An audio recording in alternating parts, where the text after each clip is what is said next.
예, 여러분 안녕하십니까. 이 시간에는 예수님을 믿는 성도에게 귀신이 들어갈 수 있느냐 하는 문제를 다뤄보려고 합니다. 예수님을 믿는 성도들에게 귀신이 들어갈 수 있다고 생각하는 이들도 많고, 또 예수 믿는 성도에게는 귀신이 들어가지 못한다고 생각하는 사람도 많습니다. 어떤 것이 맞는 것인지 한번 이 시간 성경으로 확인해 보도록 하겠습니다.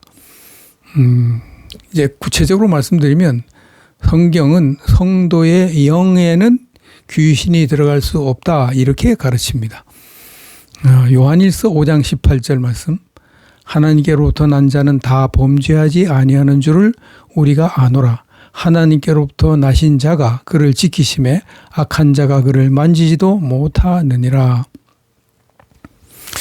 성경은 사람을 영과 혼과 육으로 구성된 존재다 이렇게 가르칩니다. 대표적인 말씀이 데살로니가전서 5장 23절입니다. 너희의 온 영과 혼과 몸이 우리 주 예수 그리스도께서 강림하실 때까지 흠없게 보존되기를 원하노라.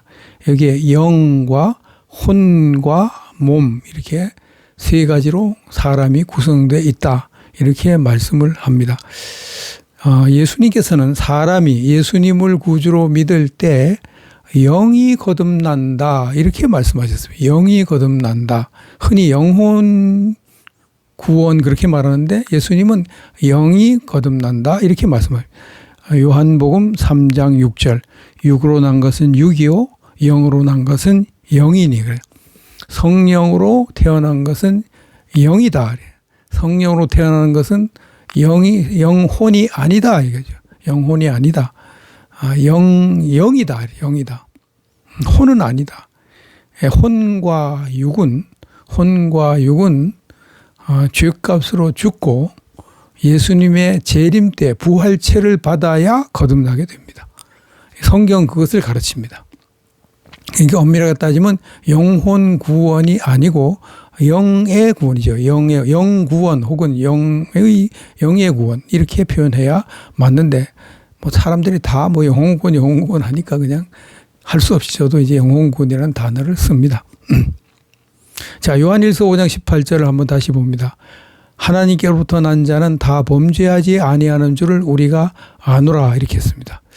여기 범죄하지 아니하는 할 때 이 아니하는이라는 단어가 헬라어로 우라는 단어를 씁니다. 이 우라는 단어는 이제 뭐 다른 단어가 올 때는 뭐 우크 이렇게 표현하기도 하는데 보통 우가 많이 사용됩니다. 우라는 단어는 헬라어로 절대 부정을 나타내는 부사입니다. 그래서 절대 부정 부사 이렇게 표현합니다. 절대 부정 부사. 이것은 절대 부정이니까 절대로 일어날 수 없는 경우에 이 단어를 사용합니다. 그래서 여기서는 하나님께로부터 난 자는 다 절대로 범죄하지 않는다 이렇게 돼 있잖아요. 그럼 하나님께로 난 자가 뭐냐 이거죠. 하나님께로 난 자가 뭐냐. 이게 바로 예수님이 말씀하시는 성령으로 거듭난 영을 말합니다. 성령으로 거듭난 영. 사람이 예수님을 믿을 때 영만 거듭난다고 예수님이 말씀하셨으니까 하나님께로부터 난 영은, 그러니까 영이 거듭난 사람은 혹은 거듭난 영은 다 절대로 죄를 짓지 않는다. 그런 뜻이 되는 거죠. 우리의 혼과 육이 죄를 짓는 것은 누구나 다 인정합니다. 그래서 바울 사도도 죄를 지었고, 또 베드로 사도도 죄를 지었고, 또 다 아무리 훌륭한 사람도 다 죄 짓고 사는 거죠. 그 육과 혼은 죄를 짓게 되어 있습니다. 육을 움직이는 것이 혼이잖아요. 육은 그 자체가 그냥 고기 덩어리 살과 피, 뼈 이렇게 되어 있는 거죠. 그 자체로는 이렇게 마음대로 움직일 수가 없는 거죠. 근데 거기 혼이 개입을 하거나 영이 개입하거나 할 때 움직이는 겁니다. 그래서 혼과 육은 하나다. 그렇게 보면 정확합니다. 그 예수 믿을 때 영은 구원을 받고 혼과 육은 구원을 받지 못한 상태로 있다가 구원받지 못한 상태니까 이제 악한 영에게 이제 이용당할 수가 있는 거고, 그래서 죄 짓고 그렇게 하는 겁니다. 성도의 영은 다 절대로 죄를 안 짓는데 어떻게 그런 게 가능하냐? 하나님께로부터 나신 자가 그를 지키심에 악한 자가 그를 만지지도 못하는, 그렇게 엄밀하게 따지면 성도의 영을 성령님이 거듭나게 하시고 그 거듭난 영이 예수님을 믿게 하시고 그렇게 해서 그 영이 그때부터 성령님이 완벽하게 지켜주셔서 절대로 죄를 짓지 않는 상태가 된다. 그런 뜻이 되겠습니다. 그래서 성도의 영은 성령님이 완벽하게 보호해 주시고 계시기 때문에 성도의 영에는 귀신이 들어올 수가 없어요. 악한 자가 만지지도 못하는, 악한 자는 사탄을 말하고 또 악령을 말합니다. 악한 자가 성도의 영을 만지지도 못하느니라. 이 못하느니라는 단어도 절대 부정부사어입니다. 절대 부정부사. 절대로 만지지 못하는 거예요. 성도의 영은 절대로 귀신이 못 들어오는 거예요. 절대로 죄를 안 지는 완벽한 상태니까. 그동안은 많은 대부분의 목사님들이 저도 마찬가지고요. 다 신학교에서 성도의 영혼은 다 죄 짓는다. 다 이렇게 배워왔고 그렇게 가르쳐가지고 성도의 영은 절대로 죄를 안 짓는다 그러면 정말 그런가 이런 생각이 들 겁니다. 저도 처음엔 전광훈 목사님이 성도의 영은 절대 죄를 안 짓는다 이런 설교를 저 처음 들었거든요. 지금부터 한 23년 정도 그 전에 처음 들었는데 그때 이제 좀 이상하더라고요. 좀 정말 그런가 생각이 들더라고요. 왜냐하면 성도의 영은 죄를 짓는다고 배워왔거든요. 나중에 이제 성경을 자세히 공부해 보니까 전광 목사님 주장이 맞더라고요. 성도의 영은 죄를 안 지는 게 맞다는 걸 결론을 내리고 그래서 이 책을 이제 쓴 게 된 겁니다. 성도 영혼 구원에 관한 자세한 설명은 이 발칵 뒤집힌 기독교 구원론을 읽어보시면 되겠습니다. 그 다음에 성경은 성도의 육은 혼을 포함합니다. 혼과 육은 하나입니다. 성도의 육에는 귀신이 들어갈 수 있는 것을 가르칩니다. 이건 성경에 많이 나와요. 성경에 많이. 바울 사도가 이렇게 말합니다. 고린도후서 12장 7절 여러 계시를 받은 것이 지극히 크므로 너무 자만하지 않게 하시려고 내 육체에 가시 곧 사탄의 사자를 주셨으니 이는 나를 쳐서 너무 자만하지 않게 하려 하심이라. 바울 사도가 하나님께서 나의 육체에 가시를 주셨는데 그것이 곧 사탄의 사자다. 그럼 사탄의 사자다. 사탄의 사자를 하나님께서 내 육체에 주셨다. 이렇게 말합니다. 이게 사탄의 사자라는 이 표현 중에서 사자가 뭐냐 하면 헬라어 원문이 앙겔로스입니다. 앙겔로스. 이 앙겔로스는 사자는 전령을 말하죠. 사자라는 표현도 그런 뜻으로 사용되기도 하지만 대부분 천사를 말합니다. 천사가 하나님의 전령이거든요. 하나님 전령. 그래서 이제 사자라는 표현도 쓰는 겁니다. 천사를 말하는 천사. 사탄의 사자다. 그러면 사탄의 천사다 그 말입니다. 사탄의 천사. 사탄의 천사가 우리 속에 들어와 있다. 그런 뜻이 되는 거예요. 바울 사도 속에 사탄의 천사를 집어넣습니다. 사탄의 천사가 누굽니까? 사탄이 타락할 때 함께 타락한 천사들. 그게 사탄의 천사거든요. 그 사탄의 사자라고 번역을 합니다. 그래서 바울 사도의 몸에도 사탄의 천사, 악령이 들어와 있습니다. 그래서 몸이 아픈 겁니다. 하나님이 일부러 집어넣었습니다. 그래서 바울 사도 교만할까 봐. 너무 은혜 많이 받아가지고 건강하고 펄펄 날아다니면 교만하기 쉬우니까 아예 교만하지 못하게 하도록 몸을 병들게 하고 늘 주님만 의지하게 만든 것이죠. 이렇게 사도의 몸에도 귀신이 들어올 수가 있다는 사실을 바울 사도가 고백을 했습니다. 사도의 몸에도 귀신이 들어오는데 일반 성도들의 몸에 귀신이 안 들어올 수가 없는 거죠. 베드로 사도의 경우도 보겠습니다. 베드로 사도가 예수님께서 십자가 지시고 곧 죽는다 그러니까 절대 그런 일이 일어나면 안 됩니다. 막 이렇게 얘기하죠. 그러니까 예수님께서 뭐라고 그럽니까? 예수께서 베드로에게 이르시되 사탄아 내 뒤로 물러가라. 너는 나를 넘어지게 한도다. 베드로를 보고 사탄이라고 그러는 거예요. 그 왜 사탄이라고 그러느냐? 베드로의 몸속에 사탄이 들어가서 베드로가 헛소리하게 하는 거예요. 그게 사탄의 소리예요. 예수님 십자가에 죽으셔야만 우리를 구원하는 일을 하잖아요. 하나님의 자녀를 구원하는 일을 하잖아요. 그거 못하게 하니까 그 사탄이죠. 사탄이 그거 방해하는 거니까. 그래서 베드로 사도도 사탄이 그의 몸속에 들어가서 베드로 사도를 이용해서 헛소리를 하게 했다 하는 걸 알 수가 있습니다. 고린도전서 5장 말씀을 보면 5장 1절 너희 중에 심지어 음행이 있다 함을 들으니 그런 음행은 이방인 중에서도 없는 것이라 누가 그 아버지 아내를 취하였다 하는도다. 5절 이런 자를 사탄에게 내주었으니 이는 육신은 멸하고 영은 주 예수의 날에 구원을 받게 하려 함이라. 이게 아버지의 아내와 폐륜죄를 짓는 그 죄를 회개하지도 않고 계속 교회에 다니는 이런 아주 흉악한 성도가 있는데 그 성도가 회개하지 않고 계속 교회에 다니는데도 고린도 교회 성도들이 그 성도를 출교시키지 않으니까 이제 바울 사도가 최후의 방법을 쓰는 겁니다. 회개할 기회를 주고 그래도 회개를 안 하면요. 하나님은 그 사람을 사탄에게 맡겨서 비참하게 죽이십니다.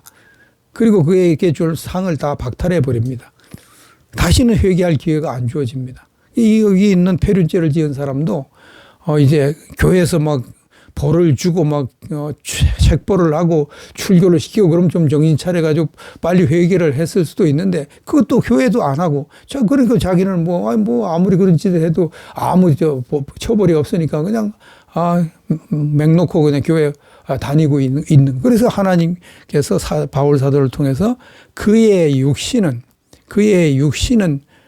사탄에게 맡겨서 멸하고 이 멸하고는 죽인다는 뜻입니다. 헬라어 원문이 올레드로스인데 죽인다는 뜻입니다. 그의 육신은 죽이고 그의 영은 구원을 받게 한다 이렇게 말합니다. 구원을 받게. 이걸 보십시오. 그래서 영이 구원을 받는 그 성도의 몸도 사탄이 주장해서 죽일 수가 있다 하는 걸 알 수 있습니다. 아나니아 삽비라를 이 성도가 아니라고 주장하는 사람도 있는데 저는 그들이 성도라고 봅니다. 왜냐하면 재산을 팔아서 절반을 하나님께 바칠 정도면은 그게 보통 믿음이 아니죠. 그래서 아나니아 삽비라가 이제 이렇게 말하죠. 사도행전 5장 1절 이하의 말씀. 아나니아라는 사람이 그의 아내 삽비라와 더불어 소유를 팔아 그 앞에서 얼마를 감추매 그 아내도 알더라. 다 얼마만 가져다가 사도들의 발 앞에 두니 베드로가 이르되 아나니아야 어찌하여 사탄이 내 마음에 가득하여 내가 성령을 속이고 땅값 얼마를 감추었느냐 이렇게 말해요. 자, 이렇게 자기의 재산을 자기의 땅을 팔아서 절반 정도를 하나님께 바치고 절반 감췄지만 다 바친 것처럼 거짓말은 했지만 그 대단한 일을 하잖아요. 그래서 이제 이 사람이 진짜 신자인데 근데 베드로가 볼 때는 사탄이 그 마음에 가득하다. 그래서 그런 거짓된 짓을 했다는 거죠. 그럼 사탄이 마음에 가득했다. 이 마음은 이제 성경에서 이 마음이라는 단어가 여러 가지 용도로 사용됩니다. 하나님의 마음도 마음. 또 뭐 사람의 영도 마음, 사람의 혼도 마음 다 그렇게 다 표현하는데 여기서 말하는 것은 아나니아의 혼을 말합니다. 하나니아의 영은 성령님이 그걸 구원하셨다면 성령님이 그 영을 완전히 지키고 있기 때문에 사탄이 그 속에 못 들어가잖아요. 그러니까 아나니아의 혼 속에 사탄이 들어가서 그렇게 땅값 얼마를 감추는 그런 죄를 짓다가 이제 비참하게 죽는 그런 것을 알 수가 있습니다. 저는 이제 전인치유 사역을 한 3년 6개월 정도 했습니다. 양촌 힐링센터에서 전인치유 사역을 한 3년 6개월 정도 했는데, 뭐 특별한 일이 있을 때는 이제 치유를 못한 주간도 있지만, 그 양촌 힐링센터는 지금도 그러는데요. 격주로 계속 치유를 합니다. 격주. 월요일부터 수요일까지 격주로 계속 치유하고, 또 뭐, 개인 치유도 가끔 또 다 다른 날, 뭐 토요일, 보통 토요일 날 하는데, 개인 치유도 이제 하고, 개인적인 치유도 하고, 그렇게 했는데, 그 치유를 제가 담당했던 사람들을 이렇게 해보면, 그냥 뭐 적게 잡아도 한 50% 뭐 정도, 그 이상, 그 내담자들 속에 귀신이 들어있는 것을 제가 확인을 했습니다. 많은 사람은 몇 명을 치유했는지 계산도 하지 못한 정도로 많은 사람을 치유했는데, 뭐, 처음에는 뭐 한 명을 치료하다가, 그 다음엔 뭐 2명 이상 계속 치유를 했죠. 격주로 계속 그렇게 했으니까, 엄청나게 많은 사람을 치유를 했죠. 근데 그 치유하고 이제 마지막에 귀신 쫓아내는 그 축사 사역을 하는데요. 그 축사 사역을 할 때 보면은 대부분 한 절반 이상은 귀신이 들어가는 것이 딱 드러납니다. 귀신이 그 속에 들어있는 것이. 자기도 모르고. 어떤 사람은 내 속에 귀신이 있다는 걸 알고 오는 분도 있습니다. 근데 대부분 자기 속에 귀신이 있는 걸 모르고 옵니다. 저도 양촌 힐링센터에서 전인 치유 처음 받을 때 제 속에 귀신이 있는 줄 몰랐거든요. 몰랐습니다. 거기서 치유받고 받을 때, 축사할 때 제가 제 속에 귀신이 있는 것을 알았습니다. 그 대부분 그렇거든요. 그래서 귀신을 쫓아낼 때 보면은 여러 가지 현상이 나타나는데, 귀신의 세력이 셀수록 현상이 강하게 나타납니다. 귀신의 세력이 약하면은 귀신이 있는데도 아무런 쫓겨나가는 증상이 나타나지 않습니다. 아무리 치유받아도 귀신의 세력이 약하면은 귀신이 쫓겨나가는 증상이 안 나타납니다. 근데, 이제 귀신의 세력이 셀수록 이 귀신이 쫓겨나갈 때 증상이 나타납니다. 그 증상은, 뭐 대부분 기침을 합니다. 갑자기 사람이 기침을 합니다. 예수의 이름으로 명하는 약하고 더러운 영아 나가! 이러면 갑자기 컬럭컬럭 기침을 합니다. 그리고 막 가래를 막 뱉어냈습니다. 멀쩡하던 사람인데요. 감기 안 걸린 사람. 멀쩡하던 사람이 막 가래를 비치는 그런 경상이 굉장히 많습니다. 굉장히 많습니다. 그리고 좀 귀신이 세력이 더 세면은 막 이렇게 고함을 막 질러대고요.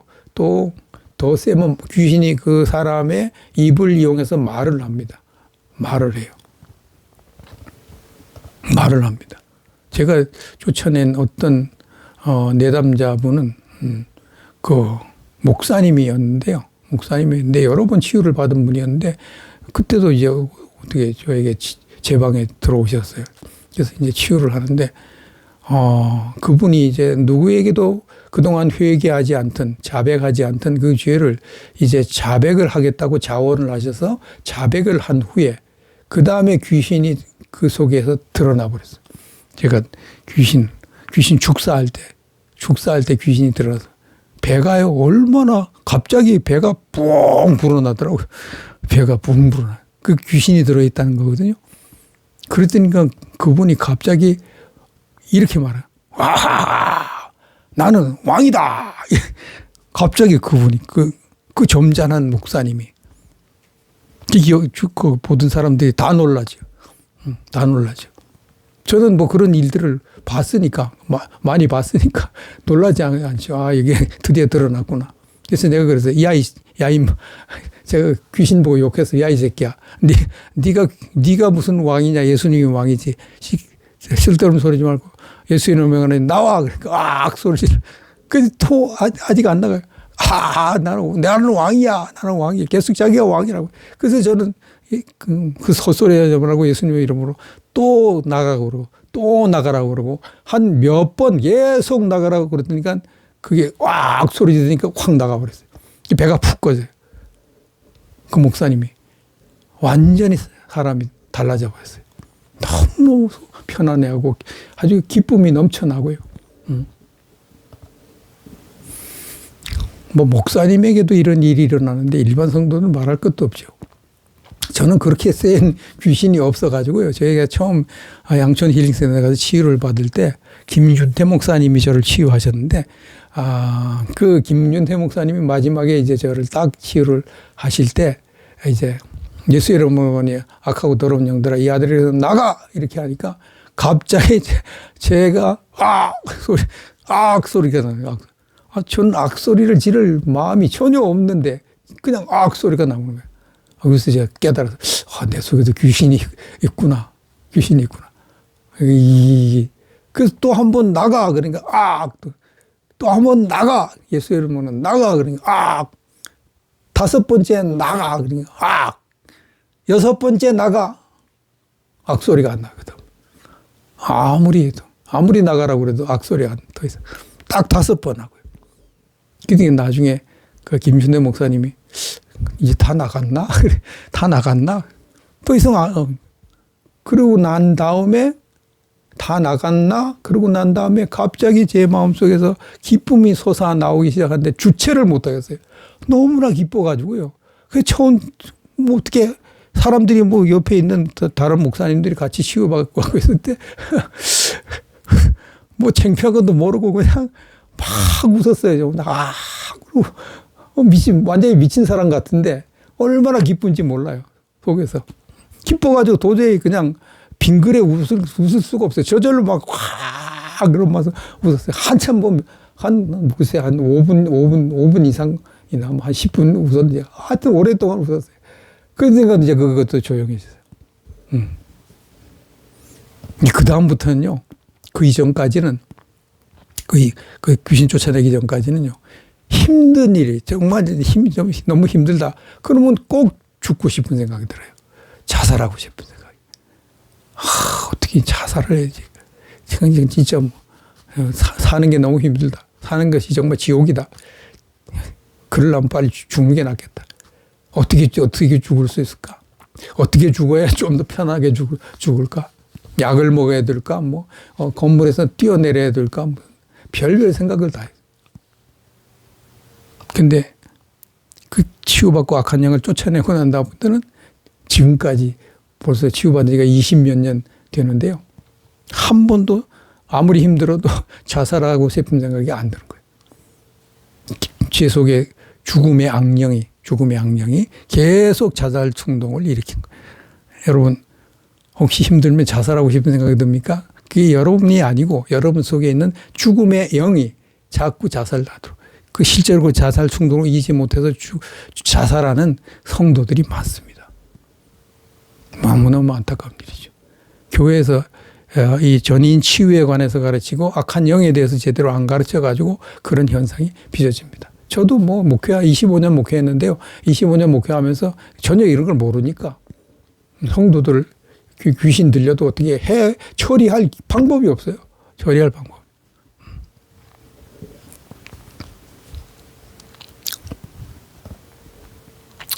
미국의 축사 사역자로 유명한 분이 찰스 크래프트 박사님인데요. 풀러 신학교 교수 하시는 그분이 지금은 은퇴하셨겠죠.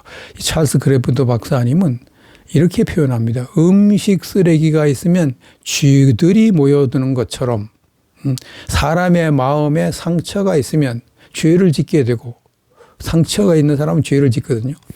그리고 죄를 지으면 귀신이 모여들게 된다. 그 상처, 그 사람의 마음의 상처로 인한 죄, 이것이 바로 음식 쓰레기와 같아. 그러니까 이 귀신들을, 사람 속에 들어와 있는 귀신들을 쫓아내려면은 먼저 음식 쓰레기를 치워라. 마음의 상처를 먼저 치유하고, 그리고 상처로 인해서 지은 죄를 회개하고, 그걸 먼저 처리를 하고, 그 다음에 쥐를 쫓아라. 귀신만 쫓아내면 그 나갔던 귀신이 다시 들어오고, 때로는 7마리를 데리고 들어와가지고 더 힘들어진다. 그러니까 반드시 먼저 마음의 상처부터 치유를 받고 지은 죄부터 회개하고 그리고 난 다음에 축사를 해야 된다. 음식 쓰레기 먼저 치워라. 아주 정확한 비유입니다. 정확한 비유입니다. 그래서 양촌 힐링센터에서 전이 치유할 때는 절대 귀신부터 안 쫓아내줘요. 막 귀신에 시달리는 사람도 절대 귀신 쫓아내지 않습니다. 먼저 그 치유부터 합니다. 마음의 상처부터 치유하고, 그가 지은 죄가 있으면 죄를 회개시키고, 조상들이 죄를 많이 지으면 조상들이 지은 죄를 회개시키는 일을 계속 2박 3일 동안 해요. 그러고 난 다음에 마지막 시간에 축사를 합니다. 그럼 축사가 잘 됩니다. 처음부터 축사를 하죠. 축사 잘 안 되고요. 안 나가고 또 나갔다가도 다시 들어옵니다.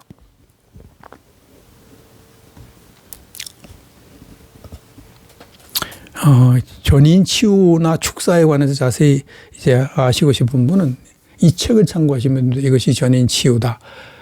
여기 전인 치유 난해 구절이 해석이 되어 있습니다. 그래서 이 책이 이제 많은 분들에게 도움을 주고 있는데요.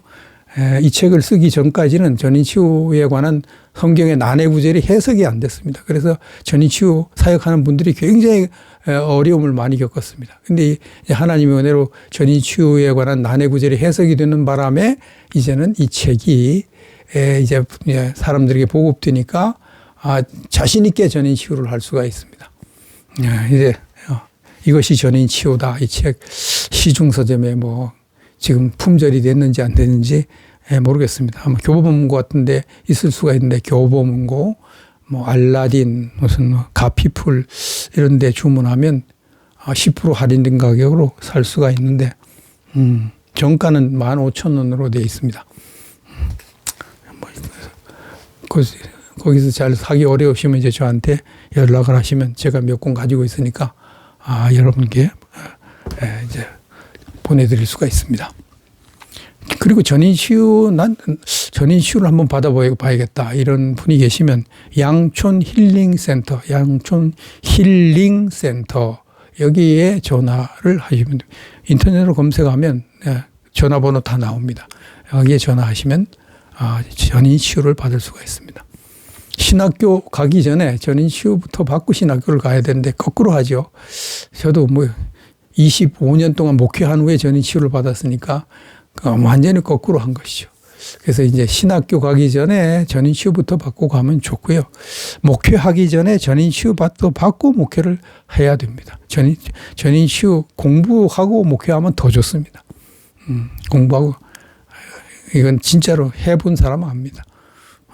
그래서 여러분이 사는 게 힘들다, 뭔가 자꾸 일이 꼬인다, 기도를 해도 안 풀리고, 무슨 금식을 해도 안 풀린다고, 그때뿐이고, 그건 속에 있는 마음의 상처, 그리고 상처로 인한 죄, 조상들이 물려준 죄의 영향력, 그런 것들 때문에 지금 그런 어려움을 당했는데, 그건 전인 치유를 받으면 그 문제가 해결이 됩니다. 여러분 스스로 하려고 하면 상당히 힘듭니다. 그래서 전인 치유 센터를 이용하는 것이 현명하다고 이제 저는 조언을 드립니다. 사람이 자기 혼자도 병 고치고 할 수 있죠. 근데 병원을 이용하는 이유가 거기 가면 훨씬 쉽게 병을 고치니까 그러는 거 아니죠. 마찬가지입니다. 마음의 병도 마찬가지입니다. 여러분들이 모두가 다 전인 치유를 통해서 삶이 획기적으로 새로워지기를 주님의 이름으로 축원드립니다.